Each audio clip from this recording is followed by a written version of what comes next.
ঠিক সেই রকমই যেরকম আমরা দেখতে পাই মানে শ্রীলঙ্কায় হাম্বানটোটা যে বন্দর সেই বন্দর পাকিস্তানের অবস্থা মানে সব ওই রকম মানে তোমাকে প্রথমে আমি অ্যাজ এ ফ্রেন্ড পেনিট্রেট করব একদম সোজা অ্যালগরিদম তোমাকে অ্যাজ এ ফ্রেন্ড আমি প্রথম পেনিট্রেট করব পেনিট্রেট করার পরে I will offer you good amount of help and support in terms of infrastructure যখন তুমি সেই সাপোর্টটা অ্যাকসেপ্ট করে নিলে আস্তে আস্তে আস্তে আস্তে তোমাকে এমন একটা ডিপেন্ডেন্সিতে নিয়ে চলে যাব যেই ডিপেন্ডেন্সিতে গিয়ে তুমি আর ফেরার রাস্তা পাবে না তখন you have to compromise your territory as per my conditions simple and straight Sri Lanka এই ডুবে যাচ্ছিল এই করে করে নেপাল এই ডুবে যাচ্ছিল এই করে করে তাকে যারা বাঁচিয়েছে সেটা হলো Bharatvarsha Bharatvarsha has always been a master in crisis management Bharatvarsha has always been a master as a welfare country Bharatvarsha নিজের ওয়েলফেয়ার ডিপ্লোমেসি দিয়ে শ্রীলঙ্কার দুঃখের সময় পাশে দাঁড়িয়েছে ওলির পাশে দাঁড়িয়েছে নেপাল গট সেভড টেম্পোরারি হলো Nepal goat saved Sri Lanka goat saved and saved from the hands of these dragons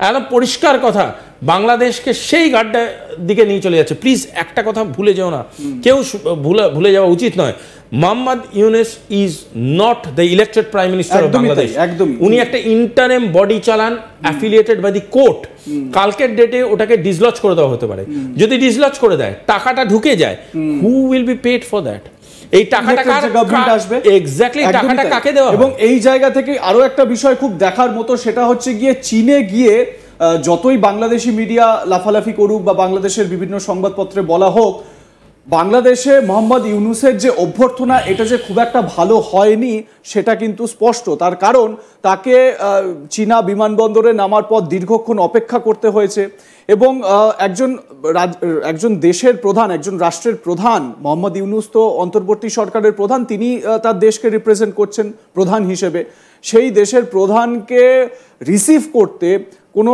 চীনের বড় কোনো মন্ত্রী সেখানে উপস্থিত ছিলেন না এবং কোনো বড় কোনো আধিকারিক সেখানে উপস্থিত ছিলেন না সেখানে চূড়ান্ত অপমানিত হতে হয়েছে মোহাম্মদ ইউনুসকে বিমানবন্দরে তাকে রিসিভ করা হয়েছে ঠিকই কিন্তু এই রকম রিসিভ কি মোহাম্মদ ইউনুসের জন্য কাম্য ছিল মানে একজন দেশের প্রধান হিসেবে এটা কি তার কাম্য ছিল আপনাদের স্মরণে থাকবে কয়েকদিন আগেই কাতারের যিনি রাষ্ট্রপতি এসেছিলেন কাতারের যিনি সুপ্রিম ভারতবর্ষে এসেছিলেন তাকে রিসিভ করতে প্রধানমন্ত্রী নিজে স্বয়ং গিয়েছিলেন উপস্থিত হয়েছিলেন তাকে রিসিভ করেছিলেন এবং অন্যান্য দেশেরও যখনই কোনো নেতা নেত্রী বা দেশের যখন রাষ্ট্রপ্রধানরা অন্য দেশে যান তখন সেই দেশের সরকারি আধিকারিকদের যারা শীর্ষ মন্ত্রীরা যারা রয়েছেন সবসময় রাষ্ট্রপতি বা প্রধানমন্ত্রী যেতে পারেন এরকম নয় কিন্তু মন্ত্রিসভার অন্যান্য সদস্য যারা রয়েছেন তারা গিয়ে রিসিভ করেন এক্ষেত্রে কিন্তু সেরকম হয়নি এবং বিমানবন্দরে তাকে দীর্ঘক্ষণ অপেক্ষা করতে হয়েছে তাকে কে রিসিভ করতে আসবেন সেই বিষয়টাও কিন্তু স্পষ্ট ছিল না তো এই জায়গা থেকে বলা যেতে পারে এই চূড়ান্ত অপমানিত হতে হয়েছে মোহাম্মদ ইউনুসকে যদিও যেরকম আমি বললাম যে বাংলাদেশি মিডিয়া দেখাচ্ছে যে তার জন্য রেড কার্পেট পেতে দেওয়া হয়েছে তাকে সাদরে গ্রহণ করা হয়েছে এবং বৈঠক ফলপ্রসূ হয়েছে এবার এই বৈঠক ফলপ্রসূ হওয়ার কারণ একটাও রয়েছে সেটা তো হবেই কারণ চীন তো সেটাই চায় চীনের যে ডিপ্লোমেসি যেটা কিছুক্ষণ আগেই শুভাশিসদা ব্যাখ্যা করলেন খুব সুন্দরভাবে চীন যদি সেটায় পৌঁছে যেতে পারে বা সেটা যদি করে দিতে পারে তাহলে তো চীন সফল হয়ে গেল তাই না তো এই জায়গা থেকেই এবারে আমি শুভাশিসদার কাছে আসবো শুভাশিসদা চীন যদি সফল হয় মানে যেটা বোঝা যাচ্ছে বা যেটা সংবাদপত্রে বাংলাদেশের মিডিয়ায় বলা হচ্ছে যে মিটিং সফল এবং আরও এই লক্ষ্যে এগিয়ে যাবে চীন যদি সফল হয়ে যায় ধরে নিই চীন সফল হলো এই ইনফ্রাস্ট্রাকচারাল ডিপ্লোমেসিতে বাংলাদেশের সঙ্গে তো সেক্ষেত্রে ভারতের জন্য এটা কতটা সমস্যার হতে পারে আরে কাবুলিওয়ালার কাছে টাকা ধার চাইতে গেছে তো সফল হওয়া অসফল হওয়ার কি আছে ধার দেওয়ার জন্য বসেই আছে টাকা তুমি মাথা নিচু করে ধার চাইতে গেছো দেখো ডিপ্লোমেসিতে এই যে রিসিভের নিয়ে কথা বলছিলে না এখানে হেড টু হেডের একটা কনসেপ্ট আছে যে কারণে যেখানে গেছে তাকে সেভাবে রিসিভ করার দরকার আছে শুনতে হয়তো খুব খারাপ লাগতে পারে যদি কোনো মানুষ আমার থেকে টাকা ধার করতে আসে আমি অবভিয়াসলি ব্যান্ড বাজা বারাত নিয়ে তার কাছে আসবো না বা I won't go to receive him in the airport বলবো আসো আমার অফিসে ভাই ডিসকাস করো টার্মস অ্যান্ড কন্ডিশন কি টাকা নেবে আমি আমার লাভ লোকসান বুঝে I will get in to the business simple and straight তুমি এসছো টাকা ধার করতে, এখানে তুমি কোনো মাল্টিল্যাটারাল কোনো রকম কোনো অপরচুনিটি নিয়ে আসুনি। It's a straight thing, you need money, I will give you money and I need this things in return. তুমি তার জন্য এখানে এসছো।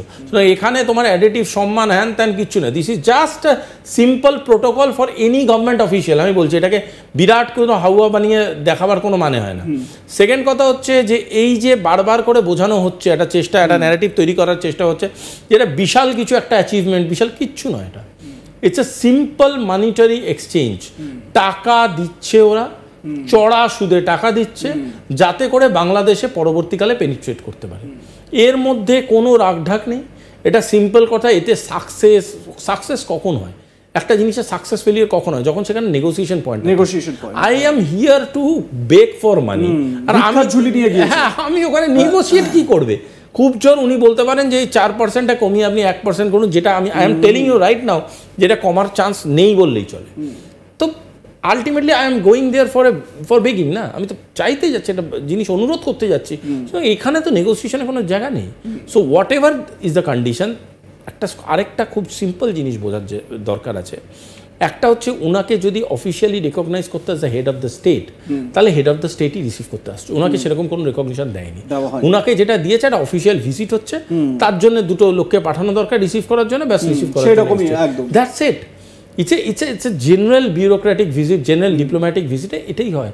এর জন্যে মানে এত বড় করে দেখানোর কোনো ব্যাপার না, কারণ চায়নায় উনি যে ফ্লাইটে গেছেন that is not also Bangladeshi flight. কেন নয়? চাইনিজ ফ্লাইটে গেছে। চাইনিজ কেন যায়নি? এটা হচ্ছে আমার কাছে সব থেকে বড় প্রশ্ন। Why he is not carrying his pride? ও তো এত বড় বড় কথা বলছে, নিজের দেশের প্রাইড তো নিজের দেশের এয়ারওয়েজ, সেটাকে যায়নি কেন? তার দুটো কারণ। একটা কারণ হচ্ছে he doesn't want to show the standards. Second, যেটা সব থেকে বড় কারণ বলে আমার মনে হচ্ছে, he doesn't trust his own airways. উনি ট্রাস্ট করেন না, এখানে স্যাবোটাজ হতে পারে, অ্যাসাসিনেশন হয়ে যেতে পারে, এই ভয়তে উনি কিন্তু যায়নি নিজের এয়ারওয়েজে, উনি চাইনিজ এয়ারওয়েজে গেছে। আর চায়না তো কোনো ব্যাপারই নেই, একটা পিক আপ অ্যান্ড ড্রপ করবে, তার জন্য তো হোটেল ফেসিলিটি দেয়, পিক আপ অ্যান্ড ড্রপ করবে, এখানে থাকো। উল্টে আমার এখানে তোমার কাছে দুটো প্রশ্ন আছে। একটা হচ্ছে গিয়ে প্রথমে যেটা আমি একটু জানতে চাইছি যে বাংলাদেশকে যদি পুরোপুরি এই ড্রাগনের দেশ ঘিরে ফেলে তাহলে ভারতের কতটা প্রবলেম হবে, এটা একটা পয়েন্ট। আর একটা পয়েন্ট হচ্ছে গিয়ে এই ইউনুসের অফিসের তরফ থেকেই প্রাথমিকভাবে বলা হয়েছিল যে ইউনুস প্রথম যে বাইল্যাটারাল সফরটা করতে চেয়েছিলেন সেটা হচ্ছে ভারতে। মোদি তাকে সময় দেননি বা ভারত তাকে সময় দেয়নি, এটা কেন? এই দুটো জিনিস তোমার কাছে জানতে। প্রথমটা, ভারতের কি ক্ষতি হবে ক্ষয় হবে, একটা কথা শোনো। ভারতবর্ষকে না আমি বাংলাদেশের পার্সপেক্টিভে ভাবা ইজ লাইক, মানে এর থেকে বড় মানে মজা, মানে Kapil Sharma show off diplomacy হয়ে যাবে, সেটা এত মজার একটা ব্যাপার দাঁড়িয়ে যাবে। Bharatvarsha is not in standard of Bangladesh. Second কথা, গ্লোবালি যে সংস্থাটা আজকে গ্লোবালি একটা ভাইভ তৈরি করছে, সব থেকে বড় ভাইভ তৈরি করছে, সেই সংস্থাটায় ব্রিক্সের দুজন ইম্পর্টেন্ট মেম্বারের মধ্যে একজন ভারত, একজন China. So we can have a competitive presence, we can have a friendly presence, we can have a negotiable presence.